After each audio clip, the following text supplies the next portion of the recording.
there you go, that's it. The Woodland Mansion is all arrayed in these boxes. We've decided to leave the cobblestone here, leave that flat. Eventually, sometime, something else will get built here at the end of the road. Tom and I are discovering what's on my burned discs from the early 2000s. Yeah, time traveling. Pretty fun. It looks like I've got the Wizard of Oz with the synchronized Pink Floyd soundtrack. That's cool. Need to have a party for that. Tom and I are headed back out to Princess Auto because we need to pick up, he needs to take back an antenna, I need to take back a camera. And I'll probably buy the underwater adventure camera there they have for like 50 bucks because that's a really good price, and it's like a no-name GoPro kind of thing. Should I wear this hat today, do you think? What do you think? Should I wear this hat? Feels right. I think I will. So, I contacted the endocrinologist to find out whether they'd gotten my paperwork and where are we at and how long am I going to have to wait for an appointment. I'm going to have to wait till September.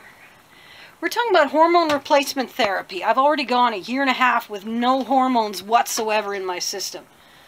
It's starting to show on my body, and they want me to wait a whole summer, and then what? Then we're into winter.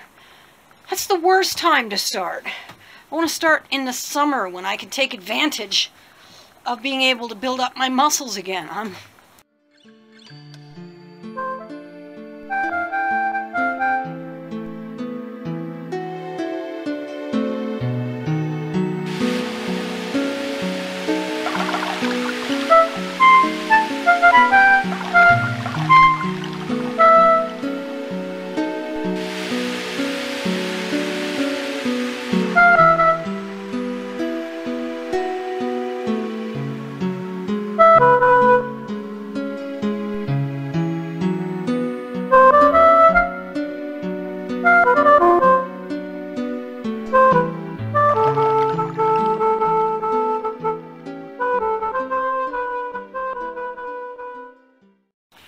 While I was out today, I saw flags at half-mast, and the city buses are displaying Humboldt Strong as part of the programmable displays that they have.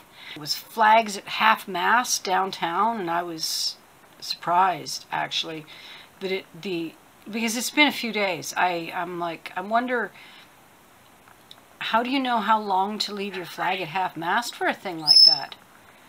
You know? How does that work? It was really nice to see everybody showing such compassion, though. It really is.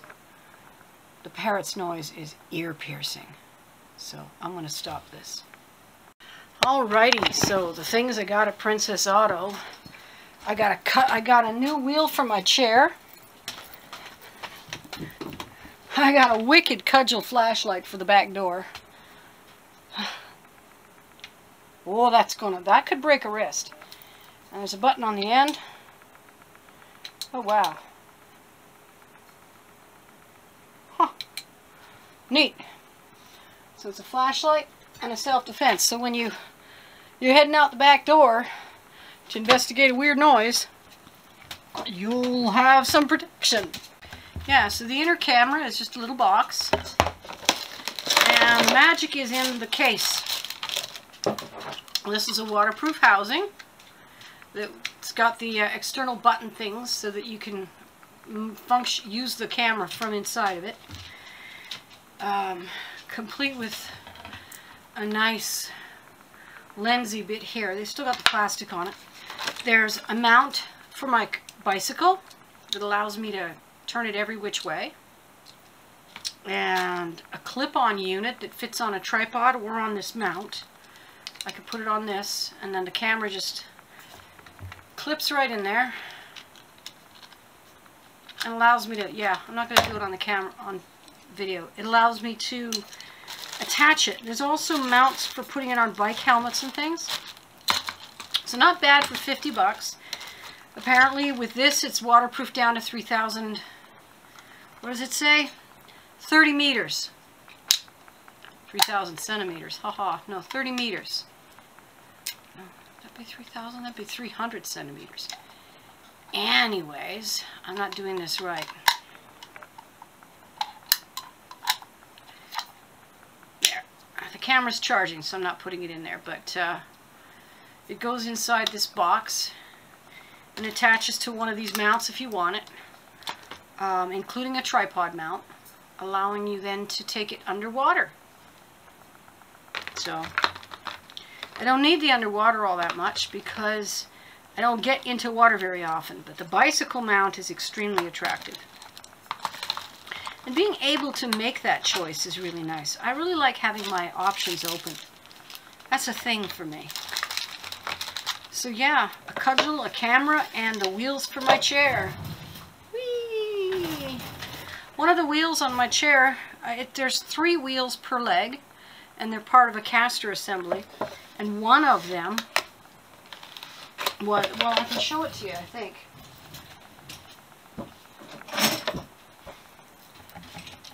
Look what happened to this thing. I do not know how it happened. But anyways, this goes on the bottom of the chair. And now it goes to the recycle bin, where they will probably throw it in the garbage and curse me for putting non-recyclables, but it's all steel, so I figure they ought to recycle it. And I keep the box, at least until I'm sure that the thing's not going to break within the return period.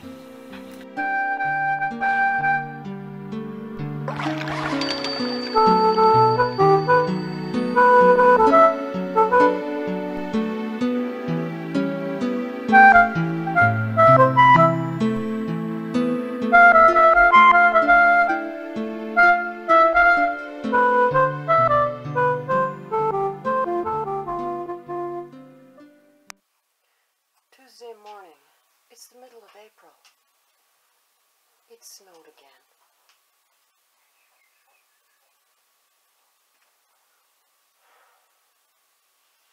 Winter is here and it won't go away. So I'm heading next door to visit my neighbor. I haven't visited her in so long that when I called, she said, I was just going to call you this morning and see if you've been hibernating. So I got my morning coffee with me and some knitting, and of course this camera, so I can say I'm going to visit. It's not terribly cold out actually, it's only around 0, but it actually snowed again. When is summer getting here? My goodness. Should be spring, it really should. Well, that was a nice little visit. The snow continues to come pouring down, and she gave me some Easter treats to give to Dan, a little chocolate rabbit and some pastel M&Ms. And yeah, can you see all that snow? My word. But hey, it's spring, summer in the world. Just, you know, not here.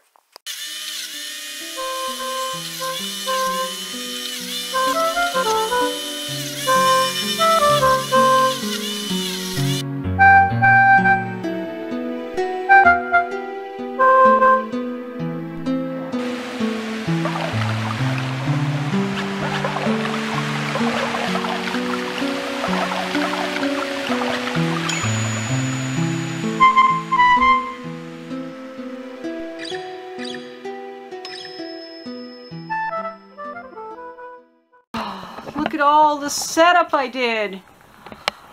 All this setup. Half an hour of playing and I'm getting sweaty and I'm like playing through and I'm getting tired and I'm playing through and it didn't record any of it. Well, will wonders never cease? This monitor has sat in a box under Dan's desk for so long the box was beginning to deteriorate. We bought 2 of these when he needed to replace his monitors, only to discover that it used a proprietary base and you could not attach it to a wall mount. since his monitor had to be wall mounted, we were only able to use one, and the other one has just sat and sat and sat. And today, in frustration, because I was trying to peer at little teeny tiny little pieces, little thumbnails, I says, I'm gonna try that monitor. And I grabbed it out of the box and stuck it on the desk, and it's as easy as two things to unplug, and I could stick it somewhere when I want to just get all my desk back. But it doesn't take up significantly more room than I was losing already. And it's, oh, it's such a relief to look at this instead of, you know, something about this big. Wonderful. Isn't that nice? And we had it. It was bought on sale for like about $100 bucks. One of the nice things about being in the 21st century.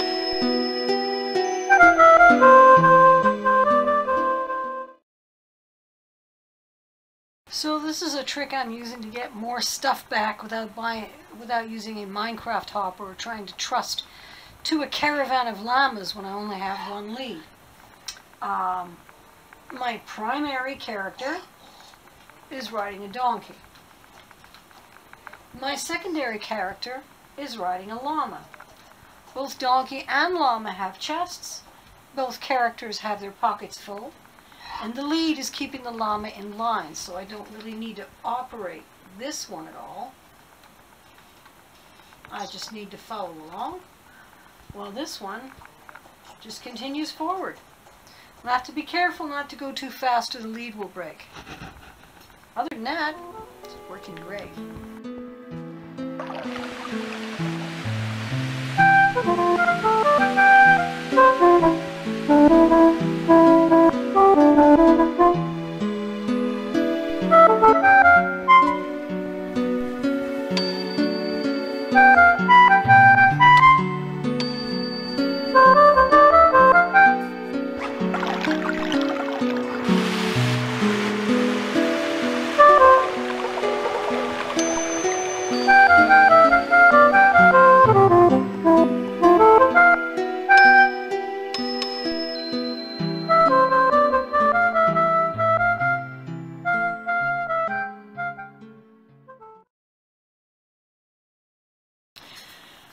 It's Monday. I'm still struggling with the emotions from last Tuesday when I saw the shrink, and she most unprofessionally called me a jerk, insulted me, told me she thinks what I think, told me what she thinks I think, you know, as if she was right and any denial on my part would be lies. Basically treated me like a deceitful sociopath. And I get it.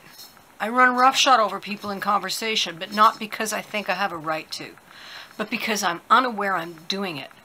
I get fired up with the thought, and that's the only thing that's going on in my head. I'm not thinking past that. I'm just...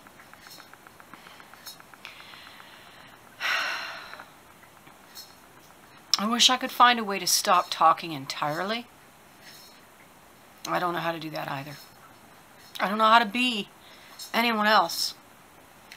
Just finished my appointment. He's going to write a letter to the endocrinologist and try and urge her to move me up in line, but he absolutely will not prescribe the stuff himself. He says, I don't know enough about what it'll do to you. Phone has died. And I forgot to take the list with me, so I'll have to go by memory. Mission accomplished. Shopping done. I've got a full load in my car. Not really. It's a half load.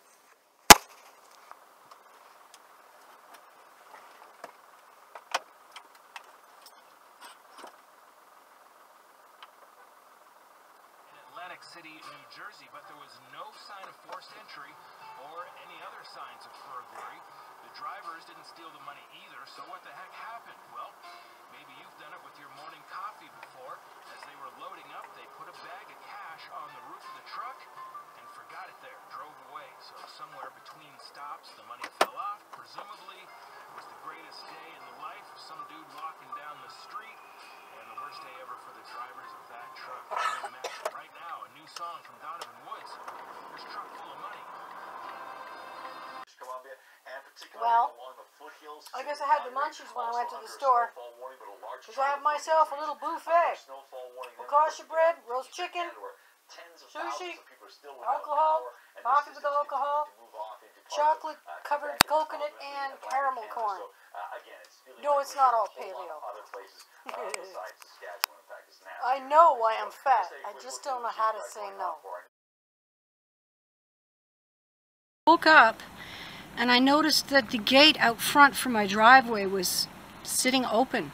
And it wasn't banging in the wind open either. It was actually jammed open in a position that I put it in when I put the car in and out. Well, the car was fine. It was in there. They had gone in and stolen my summer tires where they were piled up in the corner of the shelter. Because space has been kind of short, so now when those tires get replaced, they'll have to be stored out here with everything else.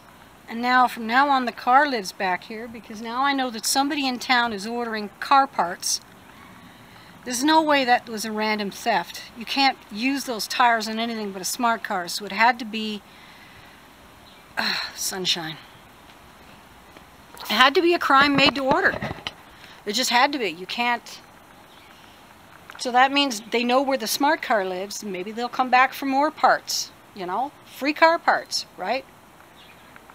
Nice covered shelter. They don't drive it every single day. Nobody notices. You've got lots of time to take things off.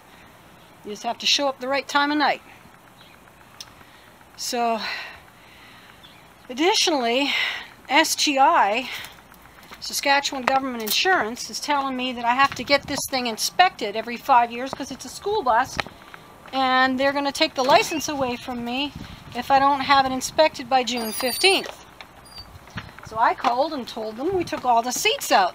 And they says, well, what are you using it for? I says, oh, well, just move stuff around.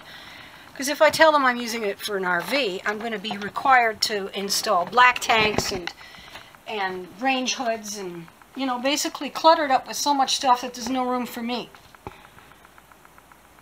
So I've emptied it out, and I took a picture like this and sent that to them. They wanted a picture of the outside and then a picture of the inside showing it's not a school bus, nor is it an RV.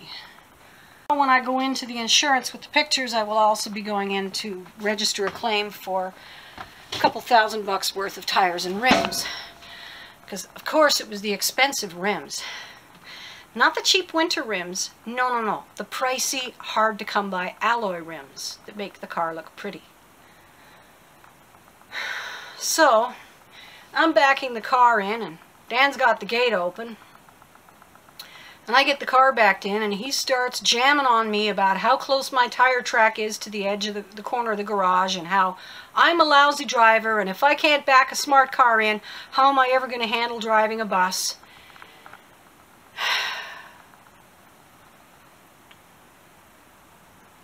Like I don't have enough stress today. I've got that. Appointment to see my oncologist this morning. So I'm not on the bicycle because parking is very expensive there. And I gave myself extra time because I think I'll have to rest a lot. I'm not even trying to ride up the bridge. I just rode on the flat and I'm winded. I'm out of shape.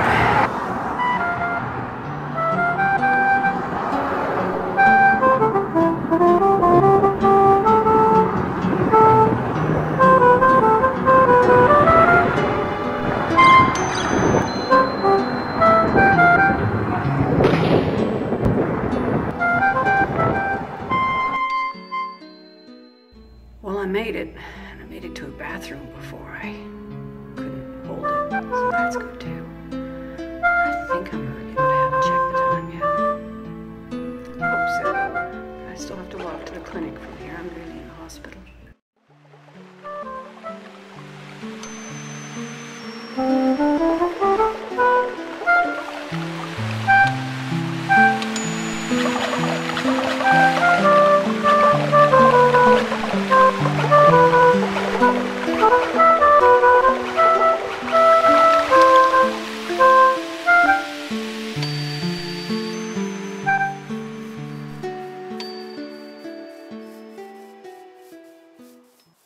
Yesterday was a very busy day and I tired myself out. Biking to the university hospital for my appointment, then running around downtown. Then the bowl of soup that I enjoyed for lunch came back to haunt me. And yeah, diarrhea, and I could smell that it was the soup, and I'm really disappointed. At first I thought, oh, it's the wheat noodles in the soup. I have gluten intolerance. But then when I went and looked things up, I learned that no, it wouldn't happen like that. What happened to me is what you get when you've got staph poisoning. So I messaged the restaurant, told them that they'd made me sick and that they should be reviewing their policies on hand washing and food storage. And I put it a lot more diplomatically than that. Pretty much down for the count for about 4 hours. And then I had to stay up really late managing it and take Imodium or take anti-diarrhea pills. Yeah, I kind of want to take it easy today, but I do have to go to the grocery store and I really need to do some housekeeping. I'm going to clean the bathroom and vacuum the floors, and then I'm going to take some chill time, and then I'll go to the grocery store. And that's kind of it for my day's schedule. I'm not doing any hard work. I'm resting. The light work that I'm doing will be hard enough. So I just got off the phone with the adjuster. He was going to depreciate my tires based on how many years old they are, using standard average vehicle usage rates. Well, I tried to explain to him that my vehicle did not get used as much as standard vehicles. So he had me go get the odometer reading. 72,000 and change kilometers. And that's kilometers, not miles. Which I think there's 2.2 kilometers per mile. So it's... She has not been around the block that many times. I promise you. I'm the little old lady from Saskatoon that just drives it for the groceries. And I think I'm going to get better value for my tires and be more able to afford to replace them. You know, it's pretty clear I take care of my beastie. You can see it in the pictures that I submitted. And, you know, it looks in good condition. And it runs in good condition, and it smells in good condition, and it needs a wash. Yes, it does.